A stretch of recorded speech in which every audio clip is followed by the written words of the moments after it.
Assalamu alaikum, Elena here, the Muslim Travel Girl, and today we're talking about transfer times and how much is enough for budget airlines.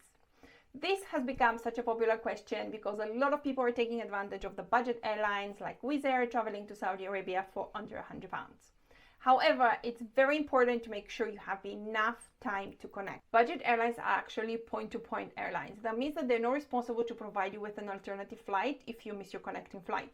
Unlike British Airways or other mainstream airlines, where if your flight actually gets delayed or you miss it, they can provide you with an alternative and even accommodation. Budget airlines do not have this option. They literally gonna tell you, we're sorry you missed your flight, good luck next time. So it is very important to make sure that you have enough time between your transfers to not have this expensive mistake.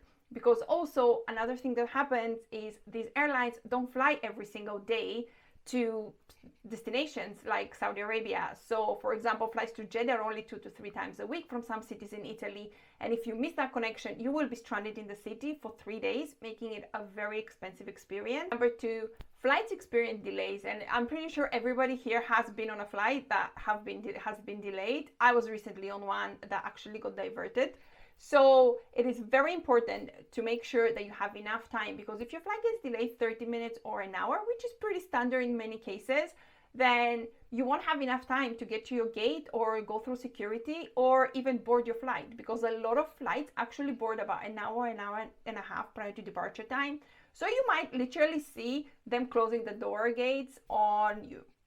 And you definitely don't want to be doing that, making it again a very stressful experience for you and your family.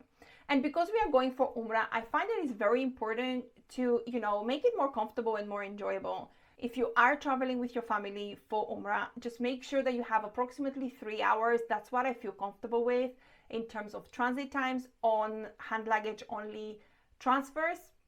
And if you have to pick up your bags and go through security again, then make sure you have at least 4 to 5 hour times. Some airports are very small, so you might not need all that time. I'm always going with safe than sorry, so I will definitely recommend that you wait a little bit extra for your transfers, or even stay a day extra and explore another city than rushing and stressing, because you do want your Umrah to be enjoyable rather than stressful. I do have an 18-page free guide that runs you through the best times to book Umrah, how to book Umrah to save money, the tips and tricks I personally use to book Umrah, and it is free for you to download. I will leave a link in the description below for you, so you can go and check it out, inshallah, and benefit as well.